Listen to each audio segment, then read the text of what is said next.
Camps cooperative ഡൈജസ്റ്റിലേക്ക് ഒരിക്കൽ കൂടി സ്വാഗതം. ഇന്ന് നമ്മൾ കോപ്പറേറ്റീവ് ലോയുടെ ഒരു സെക്ഷനാണ് ഡീൽ ചെയ്യുന്നത്. കേരള കോപ്പറേറ്റീവ് സൊസൈറ്റീസ് ആക്ടിൻ്റെ ഒരു സെക്ഷൻ. ആ സെക്ഷൻ എന്ന് പറയുന്നത് വളരെ ഇമ്പോർട്ടൻ്റ് ആണ്. പൊതുവെ CSEB എക്സാമിനേഷന് ഒരു ക്വസ്റ്റ്യൻ, ഒന്നോ രണ്ടോ ക്വസ്റ്റ്യൻസ് ഈ ഒരു ഏരിയയിൽ നിന്ന് പൊതുവെ ചോദിക്കുന്നതാണ്. ആ ഏരിയ എന്ന് പറയുന്നത് ബൈലോയുമായിട്ട് ബന്ധപ്പെട്ടാണ്. ബൈലോ നിയമാവലി, ഒരു കോപ്പറേറ്റീവ് സൊസൈറ്റിയുടെ ബൈലോയുമായിട്ട് ബന്ധപ്പെട്ട ഒരു ഏരിയയാണ് നമ്മൾ ഇന്ന് എടുക്കുന്നത്. ബൈലോ എന്താണ്, ദെൻ മോഡൽ ബൈലോ എന്താണ്, ബൈലോ അമെൻമെന്റ് എന്താണ്, അതിൻ്റെ പ്രൊസീജിയർ എന്താണ്, ഇതാണ് നമ്മൾ ഇന്ന് എടുക്കുന്ന ഏരിയ. ഓക്കെ, അപ്പം നമ്മൾ Kerala cooperative societies act, rules, bylaw. ഒരു കോപ്പറേറ്റീവ് സൊസൈറ്റിയെ സംബന്ധിച്ച് ഏറ്റവും പ്രധാനപ്പെട്ട 3 ഡോക്യുമെന്റ്സുകളാണ് ഞാൻ ഈ പറഞ്ഞത്. ഒന്ന് Kerala cooperative societies act, 2 Kerala cooperative societies rule, 3 bylaw. നമുക്കറിയാം റൂള് 29 പ്രകാരം ഒരു കോപ്പറേറ്റീവ് സൊസൈറ്റി മെയിൻറ്റെയിൻ ചെയ്യേണ്ട ബുക്സുകളിൽ റൂള് 31 പ്രകാരം എത്ര കാലം സൂക്ഷിക്കണമെന്നും കൂടി പറയുന്നുണ്ട്. അതിൽ റൂൾ 29 പ്രകാരം സൂക്ഷിക്കേണ്ട ബുക്സുകളിൽ, ഒരു കോപ്പറേറ്റീവ് സൊസൈറ്റി സൂക്ഷിക്കേണ്ട ബുക്സുകളിൽ 3 പ്രധാനപ്പെട്ട ഡോക്യുമെന്റ്സുകളാണ് ഞാനിപ്പോൾ പറഞ്ഞത്. 1 ആക്ട്, 2 റൂൾസ്, 3 ബൈലോ. ഇത് എത്ര നാൾ സൂക്ഷിക്കണം എന്ന് ചോദിച്ചാൽ അതിലും അത് പറയുന്നുണ്ട്. റൂൾ 31 പറയുന്നത് the period within which such books and records to be maintained. എത്ര നാൾ സൂക്ഷിക്കണം എന്ന് ചോദിച്ചാൽ പറയുന്നത് എത്ര നാളാണ്? പെർമനന്റ് ഡോക്യുമെന്റ്സ് ആണ്. ഏതാണ്? ആക്ട്, റൂൾസ്, ബൈലോ എന്ന് പറയുന്നത് എന്താണ്? പെർമനന്റ് ഡോക്യുമെന്റ്സ് ആണ്. എത്ര നാളാ സൊസൈറ്റി ഉണ്ടോ, എത്ര നാളാ സംഘം പ്രവർത്തിക്കുന്നുണ്ടോ, അത്രയും നാള് ഈ ഒരു ഡോക്യുമെന്റ് സൂക്ഷിക്കണം. ഏത്? ആക്ട് സൂക്ഷിക്കണം, റൂൾസ് സൂക്ഷിക്കണം, ബൈലോ സൂക്ഷിക്കണം. അപ്പൊ ആ ബൈലോയെ കുറിച്ചാണ് നമ്മൾ ഇന്ന് എടുക്കുന്ന ഒരു ക്ലാസ്. അതിൽ ബൈലോ ആദ്യം നമ്മൾ ഡിഫൈൻ ചെയ്യുന്ന എവിടെയാണ്? കേരള കോപ്പറേറ്റീവ് സൊസൈറ്റീസ് ആക്ടില് ബൈലോ എവിടെയാണ് ഡിഫൈൻ ചെയ്യുന്നത് എന്ന് ചോദിച്ചാൽ സെക്ഷൻ 2 സബ്സെക്ഷൻ ബിയിലാണ്. നമുക്കറിയാലോ ഡെഫിനിഷൻസ് ഒക്കെ പറയുന്നത് എവിടെയാണ്? സെക്ഷൻ 2-ലാണ്. അതിൽ സെക്ഷൻ 2 സബ്സെക്ഷൻ ബിയിലാണ് എന്തിനെ കുറിച്ച് പറയുന്നത്? ബൈലോയെ കുറിച്ച് പറയുന്നത്. അതിൽ പറയുന്നത് എങ്ങനെയാണ്? The registered bylaw of A cooperative society for the time being in force എന്നാണ് പറയുന്നത്. ഒരു കോപ്പറേറ്റീവ് സൊസൈറ്റിയുടെ ബൈലോ എന്ന് പറയുന്നത് രജിസ്റ്റേർഡ് ബൈലോ ആണ്. എന്താണ്? രജിസ്റ്റേർഡ് ബൈലോ ആണ്. അപ്പൊ അടുത്ത ചോദ്യം വരും, ഈ ബൈലോ ആരാണ് ഒരു കോപ്പറേറ്റീവ് സൊസൈറ്റിക്ക് വേണ്ടി ഡ്രാഫ്റ്റ് ചെയ്യേണ്ടത്? ആരാണ്? Okay, it is the responsibility of the promoters committee. ഒരു കോപ്പറേറ്റീവ് സൊസൈറ്റി ഇനീഷ്യലി രൂപീകരിക്കുന്ന സമയത്ത് ഒരു പ്രൊമോട്ടേഴ്സ് കമ്മിറ്റിയെ കുറിച്ച് നമ്മൾ പഠിക്കും. അവരാണ് ഇനീഷ്യലി ബൈലോ ഡ്രാഫ്റ്റ് ചെയ്യുന്നത്. അടുത്ത ചോദ്യം, ഇതിന്റെ മോഡൽ എവിടുന്ന് അവൈലബിൾ? ആരായി മോഡൽ തയ്യാറാക്കുന്നത്? ഓക്കെ, റൂൾ 6-ൽ പറയുന്നുണ്ട് എന്താണ് മോഡൽ ബൈലോ. മോഡൽ ബൈലോ ആരാ തയ്യാറാക്കുന്നത്? അത് പറയുന്നത് എവിടെയാണ്? റൂള് 6-ലാണ് മോഡൽ ബൈലോ.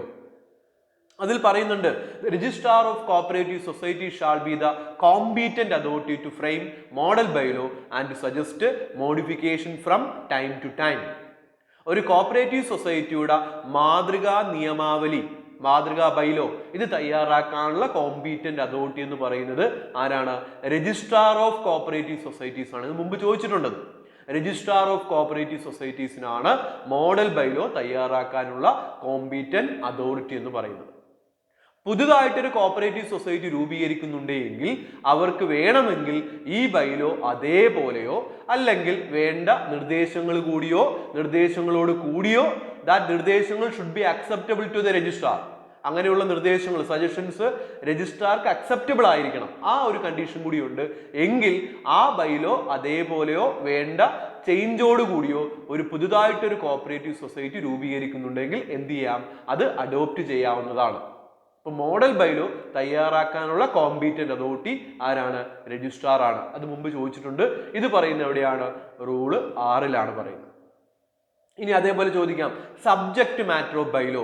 എന്താണ് ബൈലോയുടെ പ്രധാന പ്രതിപാദ്യ വിഷയം? ഇതെവിടെയാണ് പറയുന്നത്? അത് പറയുന്നത് 2 പ്രധാനപ്പെട്ട ഏരിയയിൽ പറയുന്നുണ്ട്. 1 സെക്ഷനിലും പറയുന്നുണ്ട്, 2 റൂളിലും പറയുന്നുണ്ട്. സെക്ഷനിൽ പറയുന്ന ഏരിയ എന്ന് പറയുന്നത് സെക്ഷൻ 13A-യിലാണ്. ഏതാണ്? Section 13A. റൂളിൽ പറയുന്നത് റൂള് 5-ലാണ് പറയുന്നത്. എവിടെയാ പറയുന്നത്? Rule 5. Subject matter of bylaw എന്ന് പറയുന്നത് എന്തൊക്കെയാ? ബൈലോയിൽ വരുന്ന പ്രധാനപ്പെട്ട ഘടകങ്ങൾ എന്തൊക്കെയാണ്? 1 name and address, 2 object, 3 area of operation, then 4 qualification for getting membership, 5 rights and liabilities of member, 6 circumstances in which the withdrawal of membership is allowed, investment of funds, disposal of net profit. അപ്പൊ അങ്ങനെ ഒരു cooperative സൊസൈറ്റിയുടെ internal മാനേജ്മെന്റുമായിട്ട് ബന്ധപ്പെട്ടുള്ള എല്ലാ പ്രധാനപ്പെട്ട കാര്യങ്ങളും എവിടെയാണ് പറയുന്നത്? ബൈലോയിലാണ് പറയുന്നത്, അതിന്റെ നിയമാവലിയിലാണ് പറയുന്നത്. അടുത്ത ചോദ്യം എന്താണ്?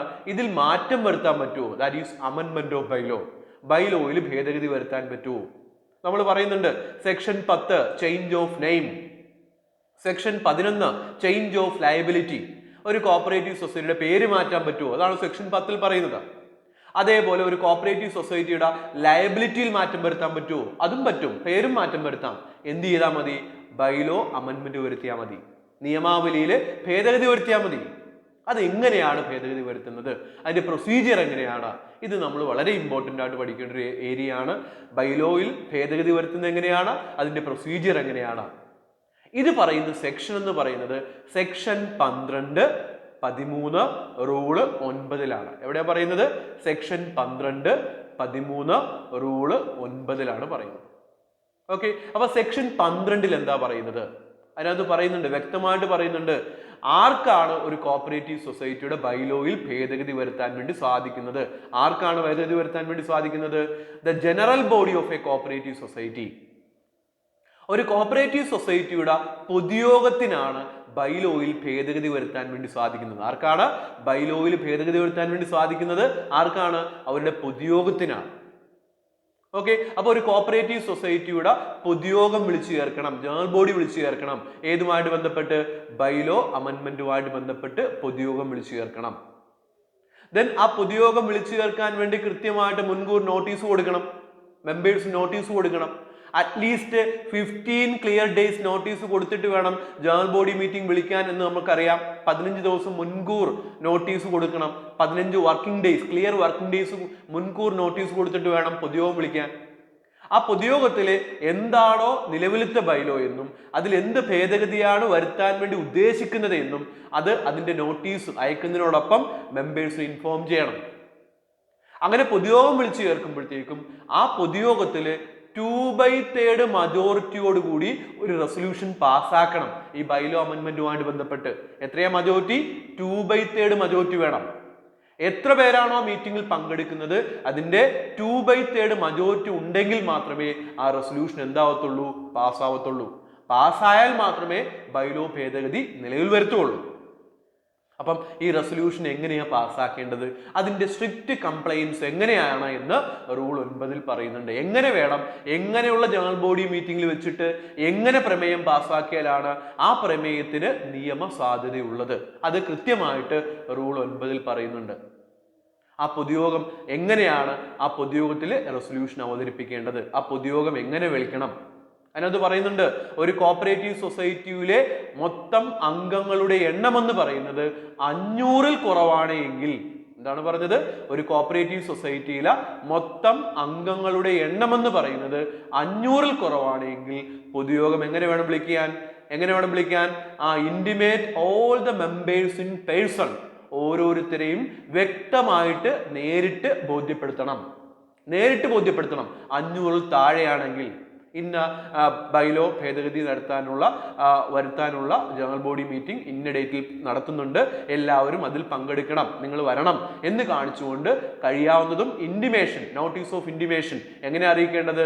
എയ്തർ ഇൻ പേഴ്സൺ, ഒന്നെങ്കിൽ നേരിട്ട് അറിയിക്കുമ്പോൾ ശ്രദ്ധിക്കേണ്ട കാര്യം and obtain their signature as a token for intimation of the same എന്നാണ്. അവരറിഞ്ഞു എന്നതിന്റെ തെളിവായിട്ട് അവരുടെ സിഗ്നേച്ചർ വാങ്ങണം. ദെൻ അല്ല എങ്കിൽ ഇത് നേരിട്ട് അറിയിക്കാം, അല്ല എങ്കിൽ അറിയിക്കാനുള്ള മാർഗം എന്ന് പറയുന്നത് എങ്ങനെ അറിയിക്കണം? അവരെ രജിസ്റ്റേർഡ് പോസ്റ്റ് ആയിട്ടോ അല്ലെങ്കിൽ സ്പീഡ് പോസ്റ്റ് ആയിട്ടോ or such other mode of notice approved by high court of Kerala അല്ലെങ്കിൽ ഗവൺമെന്റ് ഓഫ് കേരളയോ അല്ലെങ്കിൽ ഹൈക്കോർട്ട് ഓഫ് കേരളയോ അക്സെപ്റ്റ് ചെയ്തിട്ടുള്ള അല്ലെങ്കിൽ അവർ അനുവദിച്ചിട്ടുള്ള മറ്റേതെങ്കിലും മോഡുകളിൽ ഇവർ എന്ത് ചെയ്യാം? ഈ ജനറൽ ബോഡി മീറ്റിംഗ് നടക്കുന്ന വിവരം ഇന്റിമേറ്റ് ചെയ്യാം. അതാണ് 500-ൽ താഴെയാണെങ്കിൽ ചെയ്യേണ്ട രീതി. അടുത്ത മെത്തേഡ് എന്ന് പറയുന്നത് ഏതൊക്കെ രീതിയിൽ അറിയിക്കാൻ? അടുത്ത മെത്തേഡ് എന്ന് പറയുന്നത് ഈ ജനറൽ ബോഡി മീറ്റിംഗ് നടക്കുന്ന ഡേറ്റ്, ദെൻ അതിന്റെ അജണ്ട, ടൈം, പ്ലേസ്, ഇതിനെ സംബന്ധിക്കുന്ന വിവരങ്ങൾ ആ കോപ്പറേറ്റീവ് സൊസൈറ്റിയുടെ ഏരിയ ഓഫ് ഓപ്പറേഷനിൽ വൈഡ് സർക്കുലേഷനുള്ള 2 വെർണാക്കുലർ ഡെയിലീസ്. എന്താ വെർണാക്കുലർ ഡെയിലീസ് എന്ന് പറയുന്നത്? പ്രാദേശിക ദിനപത്രം, അതിൽ പബ്ലിഷ് ചെയ്യണം. 2 പ്രാദേശിക ദിനപത്രത്തിൽ പബ്ലിഷ് ചെയ്യണം. എന്താണ് ജനറൽ ബോഡി മീറ്റിംഗിന്റെ ഉദ്ദേശം? ഇന്ന അമെൻമെന്റ് വരുത്താൻ വേണ്ടിയിട്ടാണെങ്കിൽ അതിനെ സംബന്ധിക്കുന്ന കാര്യങ്ങൾ, ദെൻ അതിന്റെ ടൈം, അതിന്റെ ഡേറ്റ്, അതിന്റെ അജണ്ട, ഇങ്ങനെയുള്ള കാര്യങ്ങൾ ഉൾപ്പെടുത്തിക്കൊണ്ട് എന്താണ് 2 പ്രാദേശിക ദിനപത്രത്തിൽ പബ്ലിഷ് ചെയ്യണം ഈ ജനറൽ ബോഡി മീറ്റിംഗിന്റെ കാര്യം. ദെൻ സൊസൈറ്റിയുടെ ഹെഡ് ഓഫീസിലെ നോട്ടീസ് ബോർഡ്, ബ്രാഞ്ച് ഉണ്ടെങ്കിൽ ബ്രാഞ്ചിലെ നോട്ടീസ് ബോർഡ്, അവിടെ ഇത് പബ്ലിഷ് ചെയ്യണം. ദെൻ അതേപോലെ തന്നെ അസിസ്റ്റന്റ് രജിസ്ട്രാറുടെ ഓഫീസ്, അസിസ്റ്റന്റ് ഡയറക്ടറുടെ ഓഫീസ്, സർക്കിൾ കോപ്പറേറ്റീവ് യൂണിയന്റെ ഓഫീസ്, അവിടെ ഈ പറഞ്ഞ ജനറൽ ബോഡി മീറ്റിംഗ് നടക്കുന്ന കാര്യങ്ങളെ സംബന്ധിച്ചുള്ള നോട്ടീസ് പബ്ലിഷ് ചെയ്യണം. അമെൻമെന്റിനെ സംബന്ധിക്കുന്ന ഡീറ്റെയിൽസ് ഉൾപ്പെടുത്തിയിട്ടുള്ള നോട്ടീസ് പബ്ലിഷ് ചെയ്യണം. ദെൻ അതേപോലെ കഴിയുമെങ്കിൽ എന്ത് ചെയ്യാം, SMS ആയിട്ട് അയക്കാം, മെമ്പേഴ്സിനെ ഇൻഫോം ചെയ്യാം. അല്ലെങ്കിൽ ഇമെയിൽ ആയിട്ട് അയക്കാം, അതും അനുവദനീയമാണ്. അല്ലെങ്കിൽ ലോക്കൽ കേബിൾ ടെലിവിഷനിൽ ഇത് പബ്ലിഷ് ചെയ്യാം, അതും അനുവദനീയമാണ്. ദെൻ അല്ലെങ്കിൽ പറയുന്നത് എന്താണ്, ഈ കോപ്പറേറ്റീവ് സൊസൈറ്റിയുടെ ഏരിയ ഓഫ് ഓപ്പറേഷനിൽ പ്രൊമിനന്റ് പ്ലേസിൽ, പ്രധാനപ്പെട്ട പ്ലേസുകളിൽ ബാനറായിട്ട് ഇത് എക്സിബിറ്റ് ചെയ്യാം. എന്തായിട്ട് എക്സിബിറ്റ് ചെയ്യാം? ബാനറായിട്ട്. ദെൻ മുനിസിപ്പാലിറ്റി ഏരിയ ആണെങ്കിൽ അതിന്റെ ഹെഡ്ക്വാർട്ടർ, മുനിസിപ്പാലിറ്റി ഹെഡ്ക്വാർട്ടർ അല്ലെങ്കിൽ വില്ലേജ് ഹെഡ്ക്വാർട്ടറിലുള്ള നോട്ടീസ് ബോർഡിൽ, പഞ്ചായത്ത് ആണെങ്കിൽ പഞ്ചായത്ത് ഹെഡ്ക്വാർട്ടറുടെ നോട്ടീസ് ബോർഡിൽ. ഇനി ഈ കോപ്പറേറ്റീവ് സൊസൈറ്റിയുടെ ഏരിയ ഓഫ് ഓപ്പറേഷനിൽ ഫങ്ഷണൽ രജിസ്ട്രാർമാർ ആരെങ്കിലും ഉണ്ടെങ്കിൽ, ഫങ്ഷണൽ രജിസ്ട്രാർമാർ ആരെങ്കിലും ഉണ്ടെങ്കിൽ അവരുടെ ഓഫീസിലെ നോട്ടീസ് ബോർഡിലെ. അപ്പൊ ഈ ഏരിയയിലൊക്കെ, ഈ പറഞ്ഞ പ്ലേസിലൊക്കെ ഈ ബൈലോ അമെൻമെന്റിനെ സംബന്ധിക്കുന്ന ജനറൽ ബോഡി മീറ്റിംഗ് നടക്കുന്ന വിവരത്തിനെ സംബന്ധിക്കുന്ന ഡീറ്റെയിൽസ് എന്ത് ചെയ്യണം? എക്സിബിറ്റ് ചെയ്യണം, അത് ഡിസ്പ്ലേ ചെയ്യണം. അത് മാൻഡേറ്ററി ആണ്.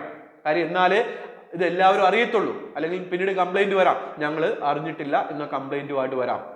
അപ്പൊ ഇത്തരത്തിൽ വിളിച്ചു ചേർക്കുന്ന ജനറൽ ബോഡി മീറ്റിംഗിൽ പ്രമേയം, ഈ ബൈലോ അമെൻമെന്റിനെ സംബന്ധിക്കുന്ന പ്രമേയം 2/3 മജോറിറ്റിയോടുകൂടി എന്ത് ചെയ്യണം? പാസ്സാവണം. എത്രയാ മജോറിറ്റി വേണ്ടത്? 2/3 മജോറിറ്റിയോടുകൂടി ഈ പ്രമേയം പാസ്സാകണം. ഇനി മറ്റൊരു കാര്യം കൂടി പറയുന്നുണ്ട്. ഏത് ഡേറ്റിനാണോ ഈ ബൈലോ അമെൻമെന്റ് വരുത്താനുള്ള പൊതുയോഗം വിളിച്ചു ചേർത്തത്, ആ ഡേറ്റ് മുതൽ 1 മാസത്തിനുള്ളിൽ ഈ റെസൊല്യൂഷന്റെ കോപ്പി ആർക്ക് ഫോർവേഡ് ചെയ്യണം? രജിസ്ട്രാർക്ക് ഫോർവേഡ് ചെയ്യണം. എത്രയാണ്? 1 മാസം. മുമ്പ് ചോദിച്ചിട്ടുണ്ട്, ഏത് ഡേറ്റിനാണോ പൊതുയോഗം വിളിച്ചു ചേർത്തത് ആ ഡേറ്റ് മുതൽ 1 മാസത്തിനുള്ളിൽ എന്ത് ചെയ്യണം? ഈ റെസൊല്യൂഷന്റെ കോപ്പി, ബൈലോ അമെൻമെന്റ് വരുത്താനുള്ള റെസൊല്യൂഷന്റെ കോപ്പി ആർക്ക് ഫോർവേഡ് ചെയ്യണം? രജിസ്ട്രാർക്ക് ഫോർവേഡ് ചെയ്യണം. കാര്യം ഈ ബൈലോ ഭേദഗതി നിലവിൽ വരണമെങ്കിൽ രജിസ്ട്രാർ എന്ത് ചെയ്യണം? ഇത് രജിസ്റ്റർ ചെയ്യണം. അതാണ് ഇതിന്റെ കാര്യം. ആ റെസൊല്യൂഷന്റെ കോപ്പി അല്ലെങ്കിൽ ആ ആപ്ലിക്കേഷൻ കൊടുക്കണം. ആപ്ലിക്കേഷനാണ് ഫോർവേഡ് ചെയ്യേണ്ടത് രജിസ്ട്രാർക്ക്. ആപ്ലിക്കേഷനോടൊപ്പമാണ് ഈ റെസൊല്യൂഷന്റെ കോപ്പി വേണ്ടത്. അതിൽ ആരൊക്കെയാണ് സൈൻ ചെയ്യേണ്ടത്? അത് മുമ്പ് ചോദിച്ചിട്ടുണ്ട്. ബൈലോ അമെൻമെന്റ് രജിസ്റ്റർ ചെയ്യാനുള്ള ആപ്ലിക്കേഷൻ രജിസ്ട്രാർക്ക് ഫോർവേഡ് ചെയ്യുന്ന സമയത്ത് ആപ്ലിക്കേഷനിൽ ആരൊക്കെ സൈൻ ചെയ്യണം? ആരൊക്കെയാണ്? Secretary and 2 members of the managing committee. Important ആണ്. സെക്രട്ടറിയും 2 മാനേജിംഗ് കമ്മിറ്റി മെമ്പേഴ്സും സൈൻ ചെയ്തിരിക്കണം. സെക്രട്ടറി ഓർ അല്ല, secretary and 2 members of the managing committee. ഇതാണ് ഈ ആപ്ലിക്കേഷൻ രജിസ്റ്റർ ചെയ്യാനുള്ള ആപ്ലിക്കേഷൻ രജിസ്ട്രാർക്ക് ഫോർവേഡ് ചെയ്യുന്ന സമയത്ത് അതിൽ ആരൊക്കെ സൈൻ ചെയ്യണം എന്ന് ചോദിച്ചാൽ secretary and 2 members of the managing കമ്മിറ്റിയാണ് സൈൻ ചെയ്യേണ്ടത്. ഇനി ഈ ആപ്ലിക്കേഷൻ ഫോമിനോടൊപ്പം എന്തൊക്കെ ഉണ്ടാവണം, എന്തൊക്കെ ഡീറ്റെയിൽസ് ഉണ്ടാവണം? ഒന്ന്, the date of convening of the annual general body, annual alla, the date of convening of the general body meeting in which such resolutions passed. ആ പ്രമേയം പാസ്സാക്കിയ ജനറൽ ബോഡി മീറ്റിംഗ് ഏത് ഡേറ്റിനാണ് വിളിച്ചു ചേർത്തത് അതിനകത്തുണ്ടാവണം. 2, the number of days notice given for convening such meeting. ആ meeting, general body meeting വിളിച്ചു ചേർക്കാൻ വേണ്ടിയിട്ട് എത്ര ദിവസം മുമ്പ് നോട്ടീസ് കൊടുത്തു? The number of days notice given for convening such general body meeting. 3, the number of notice required as per the bylaw. നിയമാവലി പ്രകാരം ഇത്തരത്തിൽ ഒരു ജനറൽ ബോഡി മീറ്റിംഗ് വിളിച്ചു ചേർക്കാൻ എത്ര ദിവസം മുമ്പാണ് നോട്ടീസ് കൊടുക്കേണ്ടിയിരുന്നത്? അതും ഇതിനകത്തുണ്ടാവണം. ദെൻ അടുത്ത കാര്യം എന്ന് പറയുന്നത് the number of members on the date of convening such general body meeting in the society. ഈ ജനറൽ ബോഡി മീറ്റിംഗ് വിളിച്ചു ചേർത്ത സമയത്ത് എത്ര നമ്പർ ഓഫ് മെമ്പേഴ്സ് ആ കോപ്പറേറ്റീവ് സൊസൈറ്റിയിൽ ഉണ്ട്. ദെൻ അതേപോലെ the number of members who formed the quorum for the meeting, ആ മീറ്റിംഗിന്റെ കോറം എത്രയാണ്. ദെൻ അടുത്തത് the number of members who attended the meeting, ആ മീറ്റിംഗിൽ എത്ര മെമ്പേഴ്സ് പങ്കെടുത്തു. അടുത്ത point the number of members who exercise their vote at the meeting, ആ മീറ്റിംഗിൽ എത്ര മെമ്പേഴ്സ് അവരുടെ വോട്ട് വിനിയോഗിച്ചു.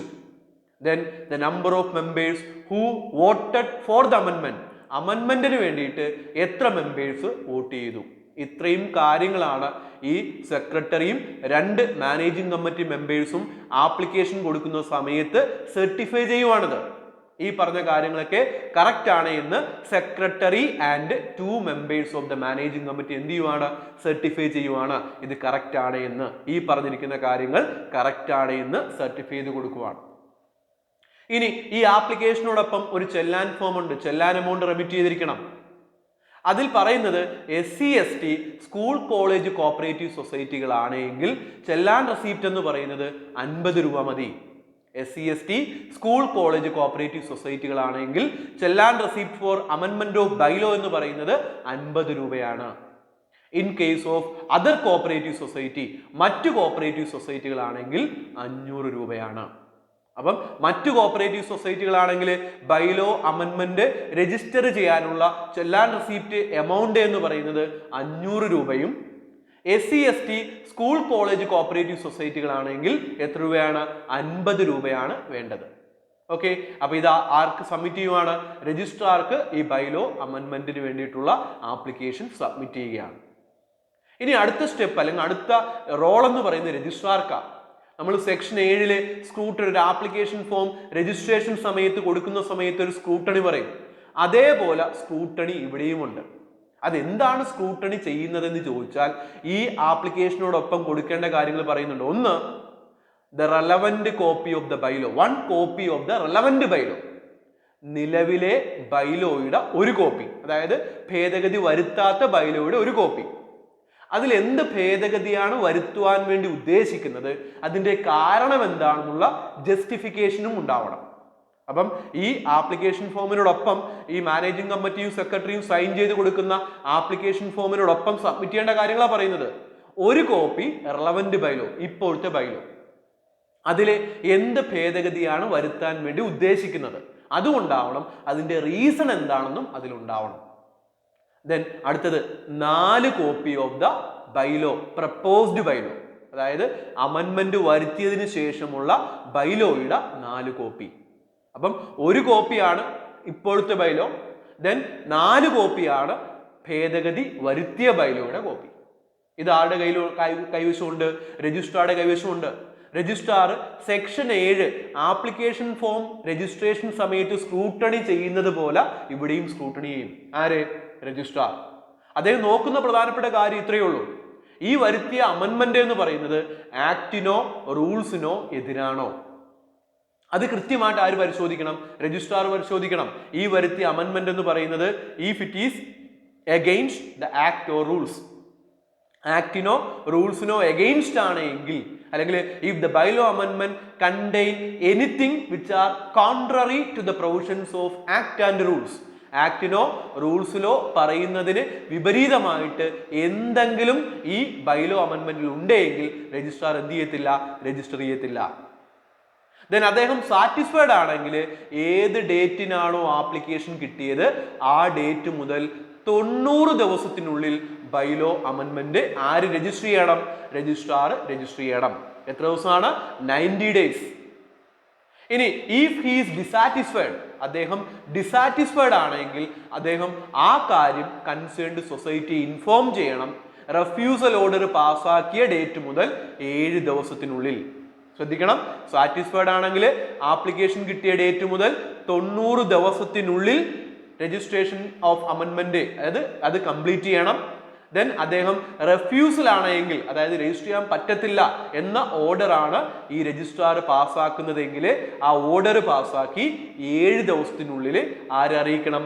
കൺസേൺഡ് സൊസൈറ്റിയെ ഇൻഫോം ചെയ്തിരിക്കണം. വെറുതെ അല്ല, ടുഗദർ വിത്ത് റീസൺ, എന്തുകൊണ്ട് ചെയ്യാൻ പറ്റിയില്ല എന്ന കാരണവും അതിലുണ്ടാവണം.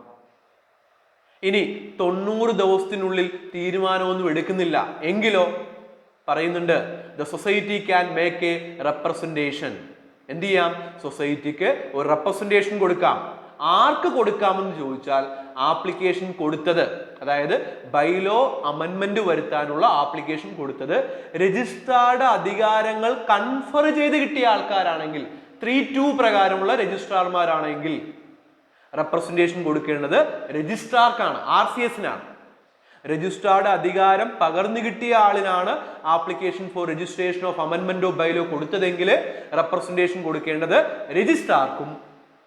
അടുത്തത്, രജിസ്ട്രാർക്ക് നേരിട്ടാണ് കൊടുത്തതെങ്കിൽ റെപ്രസെന്റേഷൻ കൊടുക്കേണ്ടത് ഗവൺമെന്റിനുമാണ്. ആർക്കാണ് കൊടുക്കേണ്ടത്? ഗവൺമെന്റിനുമാണ്. And the registrar or the government, as the case may be, shall dispose such representation within a period of 60 days. രജിസ്ട്രാറോ അല്ലെങ്കിൽ ഗവൺമെന്റോ ആർക്കായിക്കോട്ടെ റെപ്രസെന്റേഷൻ കൊടുത്തത് അവര് 60 ദിവസത്തിനുള്ളിൽ ഇതിന്മേൽ എന്ത് ചെയ്യണം? തീരുമാനമെടുക്കണം. ഒരു ബൈലോ അമെൻമെന്റ് രജിസ്ട്രാർ രജിസ്റ്റർ ചെയ്ത് കഴിഞ്ഞാൽ അതിന്റെ certified copy together with new certificate of registration ആർക്ക് കൊടുക്കും? ഈ കൺസേൺഡ് സൊസൈറ്റിക്ക് കൊടുക്കും. പക്ഷെ അതിനു മുമ്പ്, രജിസ്ട്രേഷന് മുമ്പ് ഈ രജിസ്ട്രാർ പാലിക്കേണ്ട കുറച്ച് കാര്യങ്ങളുണ്ട്. ഒന്ന്, ഈ ബൈലോ അമെൻമെന്റ് വരുത്താൻ വേണ്ടി ഉദ്ദേശിക്കുന്നത് ഒരു അപ്പെക്സ് അല്ലെങ്കിൽ സെൻട്രൽ സൊസൈറ്റിയുടെ ബൈലോ ആണെങ്കിൽ അദ്ദേഹം ആരോട് കൺസൾട്ട് ചെയ്യണം? സ്റ്റേറ്റ് കോഓപ്പറേറ്റീവ് യൂണിയനോട് കൺസൾട്ട് ചെയ്യണം. ഒന്നുകൂടെ പറയാം, ബൈലോ അമെൻമെന്റ് വരുത്തുവാൻ വേണ്ടി ഉദ്ദേശിക്കുന്നത് ഒരു അപ്പെക്സ് സൊസൈറ്റി അല്ലെങ്കിൽ സെൻട്രൽ സൊസൈറ്റിയുടേതാണെങ്കിൽ ബിഫോർ രജിസ്റ്ററിംഗ് സച്ച് അമെൻമെന്റ് രജിസ്ട്രാർ ഷുഡ് കൺസൾട്ട് ആരോടാണ്? State cooperative union. Apex and central ആണെങ്കിൽ state cooperative union. In case of other society circle cooperative union. മറ്റു സംഘങ്ങളാണെങ്കിൽ ആരോട് ചോദിക്കണം? സർക്കിൾ കോഓപ്പറേറ്റീവ് യൂണിയനോട് കൺസൾട്ട് ചെയ്യണം. ഇനി ഫിനാൻസിംഗ് ബാങ്കിനോട് കൺസൾട്ട് ചെയ്യണമെന്ന് പറയുന്നുണ്ട്. അതിന്റെ സിറ്റുവേഷൻ എന്ന് പറയുന്നത്, if the society is indebted to the financing bank, financing ബാങ്കിനോട് കടപ്പെട്ടിട്ടുള്ള സൊസൈറ്റി ആണെങ്കിൽ ബിഫോർ രജിസ്റ്ററിംഗ് സച്ച് അമെൻമെന്റ് എന്ത് ചെയ്യണം? The state cooperative union or circle cooperative യൂണിയനോട് കൺസൾട്ട് ചെയ്യുന്നത് കൂടാതെ എന്ത് ചെയ്യണം? ആ ഫിനാൻസിംഗ് ബാങ്കിനോടും രജിസ്ട്രാർ എന്ത് ചെയ്യണം? ഈ അമെൻമെന്റ് രജിസ്റ്റർ ചെയ്യുന്നതിന് മുമ്പ് എന്ത് ചെയ്യണം? കൺസൾട്ട് ചെയ്യണം. ഇത്രയുമാണ് ബൈലോ അമെൻമെന്റ് പ്രൊസീജിയർ പറയുന്നത്. അത് റൂൾ 9 ഡീറ്റെയിൽഡ് പ്രൊസീജിയർ പറയുന്നത്. റൂൾ 9. അപ്പൊ സെക്ഷൻ 12 റൂൾ 9 ബൈലോ അമെൻമെന്റ് പ്രൊസീജിയർ എന്ന് പറയുന്നത്. അടുത്തത് സെക്ഷൻ 13 എന്താണ് സെക്ഷൻ 13? സെക്ഷൻ 13 പറയുന്നത് വെൻ അമെൻമെന്റ് of bylaw come into force. എന്താണ്? വെൻ അമെൻമെന്റ് of bylaw come into force. ഏത് ഡേറ്റിനാണ് ഈ ബൈലോ ഭേദഗതി നിലവിൽ വരുന്നത്? ഏത് ഡേറ്റിനാണ് ബൈലോ ഭേദഗതി നിലവിൽ വരുന്നത്? പറയുന്നുണ്ട്, unless expressed to be came into force on a particular date. ഒരു പർട്ടിക്കുലർ ഡേറ്റിൽ നിലവിൽ വരണം എന്ന് സൊസൈറ്റി പറയുന്നില്ല എങ്കിൽ ഏത് ഡേറ്റിനാണോ ബൈലോ ഭേദഗതി രജിസ്റ്റർ ചെയ്തത്, ഏത് ഡേറ്റിനാണോ ബൈലോ ഭേദഗതി രജിസ്റ്റർ ചെയ്തത് ആ ഡേറ്റ് മുതൽ ബൈലോ ഭേദഗതി നിലവിൽ വരും. ഇതാണ് ഇവിടെ പറയുന്നത്, സെക്ഷൻ 13 പറയുന്നത്.